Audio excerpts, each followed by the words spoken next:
এটি হলো শান্ত সংবাদে। আমি আলপনা আপনাদেরকে স্বাগত জানাচ্ছি। চলুন দেখে নেওয়া যাক আজকের গুরুত্বপূর্ণ সংবাদ শিরোনাম।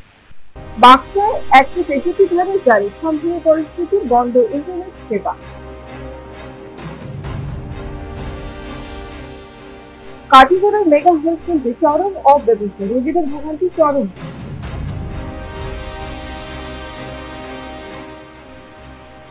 বীরভূমের সুশীল সমাজের কেন্দ্রীয়ভাবে জুবিন গার্গের স্মরণানুষ্ঠান।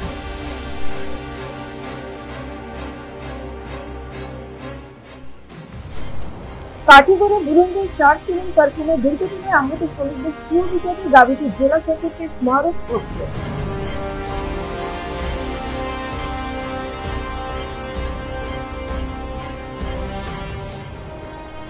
বরখোলা ব্লক মাল্টিপারপাস হলে 3 দিবসীয় ইমার্জেন্সি ম্যানেজমেন্ট এক্সারসাইজ শিবিরের সমাপ্তি।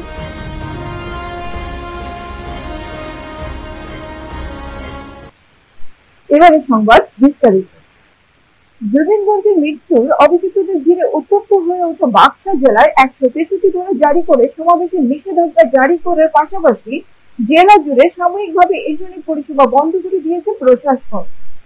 অসম পুলিশ যে জুবিন হত্যা মামলা রুজু করেছে তার অপর অভিযুক্ত শ্যামকানু মহন্ত, সিদ্ধার্থ শর্মা, সন্দীপন গর্গ সহ মোট 5 জনকে আদালত কঠোর নিরাপত্তার মধ্যে নতুন অব্যবহৃত বাক্সা জেলা কারাগারে বিচারিক হেফাজতে পাঠানোর নির্দেশ দেয়। এরপরেই পুলিশ অভিযুক্তদের সেখানে নিয়ে যায়। এই 5 অভিযুক্তকে বাক্সায় নিয়ে যাওয়ার পরপরই সৃষ্টি হয় ভয়াবহ আইন শৃঙ্খলাজনিত পরিস্থিতি। অভিযুক্তদের নিয়ে যাওয়া পুলিশ গাড়ি এবং পুলিশ সদস্যদের লক্ষ্য করে ক্ষুব্ধ জনতার একাংশ পাথর নিক্ষেপ করে। এই পাথর বৃষ্টিতে 10 জন সাংবাদিক এবং বেশ কয়েকজন সদস্য আহত হন। উত্তেজিত জনতা একটি টিভি চ্যানেলের গাড়িও পুড়িয়ে দেয়। পরিস্থিতি এতটাই জটিল হয়ে পড়ে যে পুলিশ লাঠি চার্জ, ফাঁকা গুলি ও টিয়ার গ্যাস ছোড়ার মতো পদক্ষেপ নিতে বাধ্য হয়। তবুও পরিস্থিতি নিয়ন্ত্রণে না আসায় শান্তি এবং জননিরাপত্তা বজায় রাখার উদ্দেশ্যে বিএনএসএস এর অধীনে 163 ধারা জারি করা হয়। পাশাপাশি ইন্টারনেট এবং টেলিকম পরিষেবা সাময়িকভাবে বন্ধ ঘোষণা করা হয়। আজি বাস্কাৰ কাৰাগাৰৰ সন্মুখত যি ঘটনা ঘটিছে সি সঁচাকৈয়ে অত্যন্ত দুখজনক আৰু আমি সকলোৱে অত্যন্ত মনো কষ্ট পাইছোঁ। কাৰণ অসমৰ দৰে এখন সভ্য দেশত বা ভাৰতৰ দৰে এখন সভ্য দেশত ন্যায় প্ৰদানৰ প্ৰক্ৰিয়া সম্পূৰ্ণ কৰাৰ বাবে আদালতৰ ওপৰত আমি সদায় আমাৰ বিশ্বাস ৰাখিবই লাগিব। মহাত্মা গান্ধীৰ মৃত্যুৰ পিছতো ন্যায়ৰ প্ৰক্ৰিয়া হৈছিলে আৰু নাথুৰাম গডছেক শাস্তি দিবলৈও তেতিয়াও ন্যায়ালয়ে 1 বছৰৰ পৰা 2 বছৰ সময় লৈছিলে। ৰাজীৱ গান্ধীৰ মৃত্যুৱে হওক, ইন্দিৰা গান্ধীৰ মৃত্যুৱে হওক, প্ৰত্যেকটো ঘটনাৰ শাস্তি ন্যায়িক প্ৰক্ৰিয়াৰ মাজেৰে হৈছিলে। আজি ৰাজনৈতিক দলসমূহে ৰাইজক, সাধাৰণ ৰাইজক যি সঁচাই জুবিনক প্ৰাণ ভৰি ভাল পায়, জুবিনক প্ৰাণৰ শিল্পী, জুবিনক আপোন বুলি ভাবে, আমাৰ দৰে অসংখ্য যি জুবিনৰ অনুৰাগী, তেওঁলোকক উত্তেজিত কৰাৰ বাবে যি প্ৰচেষ্টা, মই ভাবোঁ যে ই সঁচাকৈয়ে অসমৰ স্বাৰ্থত নহয়, ই বহু দিনলৈ অসমক ক্ষতি কৰিব। CA আন্দোলনে যেনেকৈ অসমক বহু দিনলৈ ক্ষতি কৰিছিল, এই ব্যৱস্থাটোৱে অসমক বহু দিনলৈ ক্ষতি কৰিব।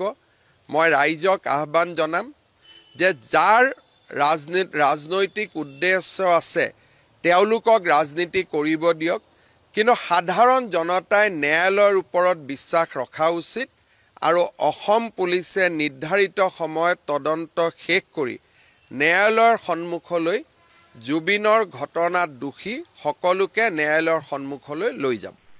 ঢাকঢোল পিটিয়ে আয়োজিত কাটিগড়ার মেগা হেলথ ক্যাম্পে দেখা গেল চরম অব্যবস্থা। আসাম তথা ভারত সরকারের উদ্যোগে আয়োজিত এই বৃহৎ স্বাস্থ্য শিবিরে রোগী দেখার জন্য প্রায় 60টি কাউন্টার স্থাপন করা হলেও ঔষধ বিতরণের জন্য খোলা হয়েছে মাত্র 1টি কাউন্টার। এর ফলে সকাল থেকে ঔষধ নিতে গিয়ে রোগীদের পড়তে হচ্ছে চরম ভোগান্তিতে। কাটিগড়ার হিলারা ব্লক সংলগ্ন মাঠে আয়োজিত এই মেগা হেলথ ক্যাম্পের আনুষ্ঠানিক উদ্বোধন করা হয় প্রদীপ প্রজ্বলনের মাধ্যমে। উদ্বোধনী অনুষ্ঠানে উপস্থিত ছিলেন কাটিগড়ার বিধায়ক খলিল উদ্দিন মজুমদার, কাছাড় জেলা আয়ুক্ত মৃদুল যাদব, অতিরিক্ত জেলা আয়ুক্ত ডক্টর খালেদা সুলতানা সহ অন্যান্য বিশিষ্ট ব্যক্তিবর্গ। উদ্বোধনের আগে থেকেই চিকিৎসা পরিষেবা কার্যক্রম শুরু হয়, কিন্তু মাঠে দেখা যায় বিশৃঙ্খলার চিত্র।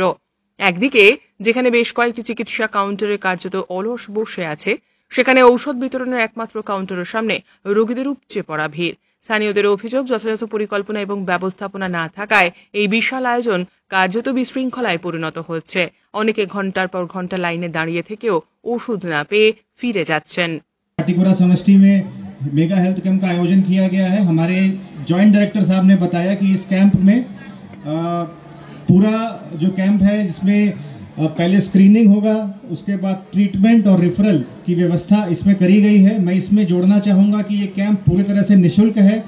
आपको आपके घरों से निःशुल्क सुविधा बस के द्वारा आपको किसी ऑटो के द्वारा लेके आया गया है।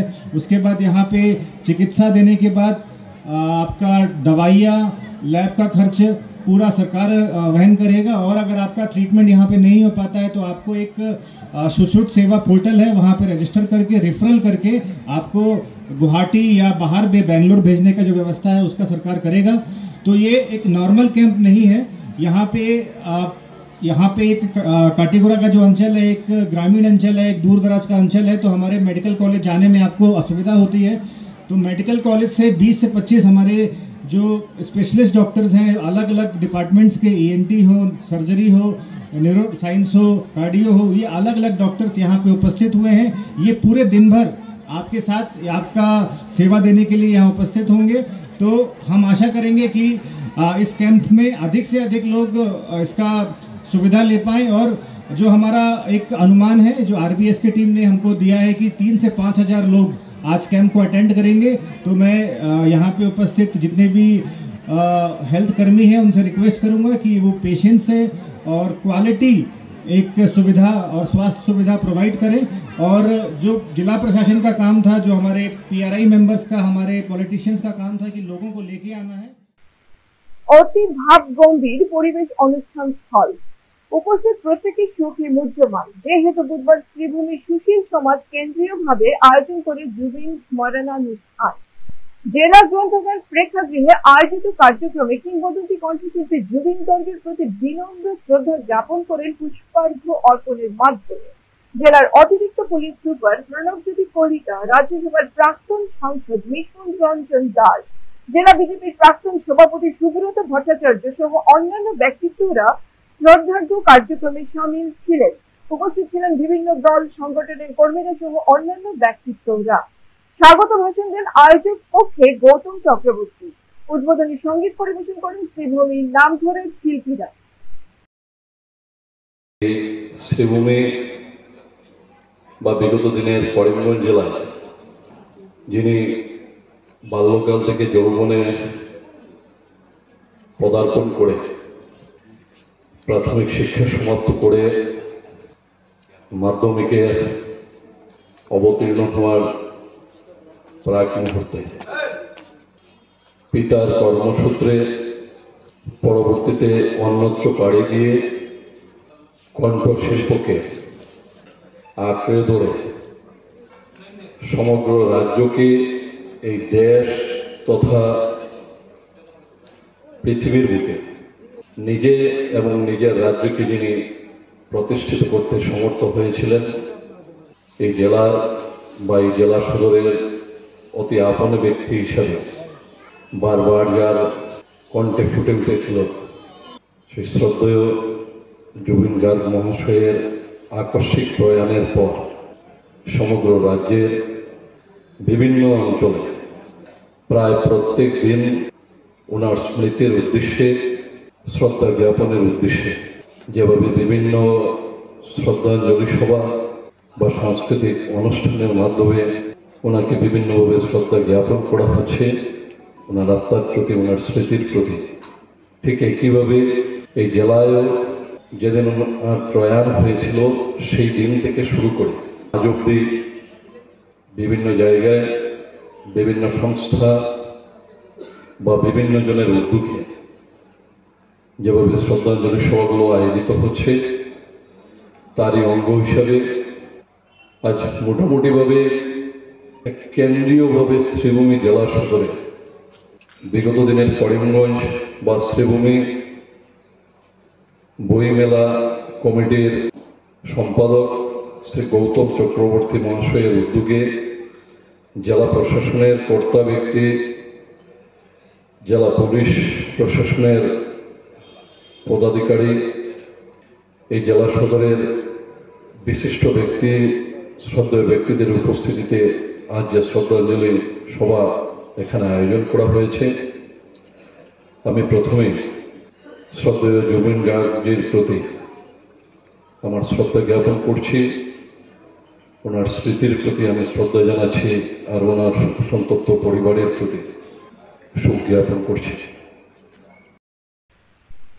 কাঠিগড়া বুরুঙ্গার নির্মীয়মান স্টার সিমেন্ট কারখানায় সংঘটিত দুর্ঘটনায় আহত শ্রমিকদের সুবিচার পাইয়ে দেওয়ার দাবিতে জেলা শাসকের স্মারকলিপি প্রদান করল বরাক গ্রিন এজ অ্যাসোসিয়েশন। জেলার কাঠিগড়া বিধানসভা কেন্দ্রের অন্তর্গত বুরুঙ্গার নির্মীয়মান স্টার সিমেন্ট কারখানায় সংঘটিত 2 শ্রমিক গুরুতরভাবে আহত হন।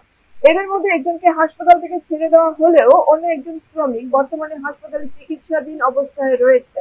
বিষয়টি নিয়ে ঘটনাস্থলে অতিরিক্ত পুলিশ সুপার এবং কাটিগড়া সার্কেল অফিসারের সঙ্গে বরাক গ্রিন এজ অ্যাসোসিয়েশন দীর্ঘক্ষণ আলোচনা হয় এবং পরবর্তীতে স্থানীয় প্রশাসনকে স্মারকলিপি প্রদান করার সিদ্ধান্ত নেওয়া হয় এবং পূর্ব নির্ধারিত সিদ্ধান্ত অনুযায়ী মঙ্গলবার অ্যাসোসিয়েশনের তরফে কাছাড়ের জেলা শাসককে একটি স্মারকলিপি প্রদান করে আহত শ্রমিকের সুবিচার পাইয়ে দেওয়ার আবেদন জানিয়েছেন তারা। বরাক গ্রিন এজ অ্যাসোসিয়েশনের পক্ষ থেকে গত 9 তারিখ আমাদের কাটিগড়া অঞ্চলের বুরুঙ্গা সিমেন্ট ফ্যাক্টরিতে যে অ্যাক্সিডেন্ট ঘটেছিল, সেই দুর্ভাগ্যজনক ঘটনার কারণে 2 জন লেবারের আহত হয়েছিলেন। এই ব্যাপারে আমাদের কাছাড়ের অ্যাডিশনাল এসপি ক্রাইম স্যার সেখানে গিয়েছিলেন, কাটিগড়া সার্কেল অফিসারও ছিলেন। তো তাদের মধ্যে আলোচনা মর্মে লেবার যারা শ্রমিক ছিল এবং আমাদের বরাক গ্রিন এজ অ্যাসোসিয়েশনের পক্ষ থেকে একটা জয়েন্ট মিটিং করে বিষয়টি সমাধান করা হয়। তারপরে অ্যাডিশনাল ক্রাইম স্যার বলেছিলেন একটা লিখিত মেমোরেন্ডাম আমাদের এনজিও প্যাড থেকে আমাদেরকে দিতে হবে এসপি অফিসে। তাই আজকে আমরা, যদিও একটু দিন ডিলে হয়েছে আমাদের অফিসিয়াল কানেক্টিভিটির জন্য, আজ আমরা এই মেমোরেন্ডামটি লিখিতভাবে আমাদের বরাক গ্রিন এজ অ্যাসোসিয়েশনের পক্ষ থেকে এসপি স্যার ব্যস্ত থাকার কারণে আমরা অ্যাডিশনাল এসপি হেডকোয়ার্টার স্যারের হাতে আমরা তুলে দিই। প্রায় 10 মিনিটের মতো ডিসকাশন হয় ব্যাপারটি নিয়ে। স্যার খুব গুরুত্বভাবে বিষয়টি নিয়েছেন। আমরা আশাবাদী যে শ্রমিকরা তাদের ন্যায় পাবে এবং ন্যায়ের জন্য ওনারা আমাদের পাশে আসেন প্রশাসন। আমরা প্রশাসনকে বিশেষভাবে ধন্যবাদ জানাই, বিশেষ করে additional crime sir, additional SP headquarter sir এবং আমাদের কাছাড়ের এসপি মহোদয়কে আমরা ধন্যবাদ জানাই। এবং আমরা বিশেষ করে বরাক গ্রিন এজ অ্যাসোসিয়েশন আমরা শ্রমিকদের পাশে সবসময় যেমন ছিলাম, আজও আছি, ভবিষ্যতে থাকবো। আমরা শ্রমিকদেরকে নিয়ে কোনো রাজনীতি করতে চাই না। কোনো রাজনীতিবিদরা যদি এই বিষয়টাকে নিয়ে রাজনীতি করতে চায় তাহলে তারা আমরা নিন্দা এবং ধিক্কার জানাই। শিলচর সদর রাজস্ব সার্কেল অথরিটি আয়োজিত ও জেলা DDMA সহযোগিতায় বরখোলা ব্লক মাল্টিপারপাস হলে 3 দিবসীয় ইমার্জেন্সি ম্যানেজমেন্ট এক্সারসাইজ শিবিরের সমাপ্ত হল বৃহস্পতিবার। প্রথমে বরখোলা ME বালিকা বিদ্যালয়ে বন্যার কালে শিশুদের সুরক্ষিত স্থানে নিয়ে তাদের পরিচর্যা করা, গবাদি পশুর স্বাস্থ্য পরীক্ষা এবং মহিলাদের স্বাস্থ্য পরীক্ষা, ত্রাণ বন্টন এসবের উপর বিশেষ ডেমনস্ট্রেশন তুলে ধরা হয়। এছাড়াও বরখোলার জাটিঙ্গা নদীতে NDRF SDRF বাহিনীর অনেকগুলি মক ড্রিল তুলে ধরা হয়। কিভাবে বন্যার জলে ডুবে গেলে উদ্ধার করতে হয়, কি কি স্বাস্থ্য সেবা প্রাথমিক স্তরে দেওয়া প্রয়োজন। পরিশেষে সংবাদ মাধ্যমের কাছে 3 দিবসীয় শিবিরের কার্যপ্রণালী নিয়ে বিশদে আলোচনা করেন বিপ্রজিৎ পাল, ফিল্ড অফিসার। আগামীতেও এরকম মক ড্রিল করার আশা ব্যক্ত করেন তিনি। আজকে আমরা সার্কেল লেভেল ইমার্জেন্সি ম্যানেজমেন্ট এক্সারসাইজের 3 নম্বর দিন। এই 3 নম্বর দিনে আমরা ফ্লাড রেস্কিউ ড্রিলটা করে দেখানো হচ্ছে। এই ড্রিলে দেখানো বেসিক্যালি এই জায়গাতে দেখানো হয়েছে যে নদীতে জল বাড়লে যদি কোনো বোট ক্যাপসাইজের ইনসিডেন্ট হয় তখন কিভাবে মানুষ যদি জলে ডুবে যায় তখন কীভাবে সেই ব্যক্তিগুলোকে আমরা রেস্কিউ করি এবং রেস্কিউ করে ওদেরকে নেক্সট পরের পর্যায়ে আমরা ট্রিটমেন্টের জন্য পাঠানো হয়। তো আজকের এই রেস্কিউ ড্রিলের মধ্যে আমাদের এই সাইটে আমাদের NDRF SDRF fire and emergency service এবং আমাদের বরখোলা পুলিশ এবং আমাদের DDRF সিকিউরিটি এবং আপদা মিত্র ভলান্টিয়ার্সরা এই রেস্কিউতে পার্টিসিপেট করেছে। সো আশা করি আমি এই অঞ্চলের মানুষরা মানে দেখেছেন যে যদি অরিজিনালি এরকম ঘটনা হয় যে রেস্কিউ প্রসিডিওর বা রেসপন্স প্রসিডিওর আমাদের কী থাকে সেটা ওরা বুঝতে পেরেছে এবং এটা দেখানোর জন্যই এই আজকের এই ড্রিলটা এখানে করা হয়েছে। একটা ড্রিল দেখানো হয়েছে যেটা ড্রাউনিং ইনসিডেন্টের উপর, আরেকটা যেটা করা হয়েছে রিলিফ ক্যাম্প আমরা গার্লস এমই স্কুলে সেট আপ করেছি, যেখানে রিলিফ ক্যাম্পের সাথে সাথে বাচ্চাদেরকে দেখাশোনা করার জন্য চাইল্ড ফ্রেন্ডলি স্পেসেস, ক্যাম্পের ইনমেটসকে দেখাশোনার জন্য মেডিকেল টিমের যেগুলা হেলথ চেক আপ হয় এগুলা করা হয়েছে, অ্যানিম্যাল হেলথ ক্যাম্প করানো হয়েছে। সো প্রত্যেকটা জিনিস আমরা যখন জেনারেলি ফ্লাডের টাইমে হয় সেই জিনিসগুলো আমরা সেট আপ করেছি আজকে এজ এন এক্সারসাইজ, এটা আমরা পারফর্ম করছি যাতে আগামী দিনে কোনো ফ্লাড হলে আমরা যাতে ভুল আমাদের তরফে না থাকে এবং এটা ভালো করে করতে পারি এবং মানুষকে যত তাড়াতাড়ি পারি আমরা সাহায্য করতে পারি। আজকের বিস্তারিত সংবাদ এখানেই সমাপ্ত হলো। নমস্কার।